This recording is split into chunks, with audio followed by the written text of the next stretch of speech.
табысы деп айтсақ болады. Нефчи командасының 1994-95 маусымында Азияның клубтық чемпионатында бұл команда қола жүлдені алады. Черногория, яғни Монтенегро ғой сол. Командасының құрой қандай гол қазір. Рикошет болды және Нефчи гол соғып кетті. Гол автор Икром Алибаев жоқ, 77-ші нөмір екен. Біләлхан Ташмырзаев деген футболшы. Тағда міне пас беру кезінде қателік. Нефчи ойыншыларының шабуылы қақпаның тура алыс бұрышына көтерген болатын допта. Бұл жақта Шохрух Гадоев.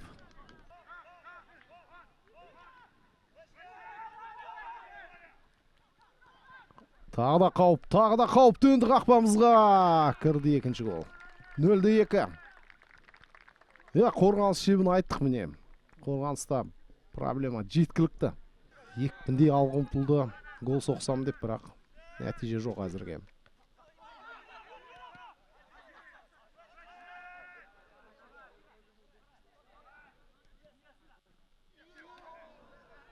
Қандай қауіп сәт.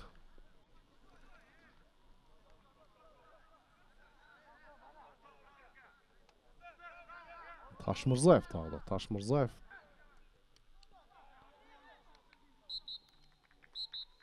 Ойында аяқтап төреші. 0-2. Атырау сол күй гол соға алмады. Әзірге дайындығы көңілден шықпады Атырау командасы. Келесі эфирде жүздескенше құрметті жанкүйерлер, аман сау болыңыздар.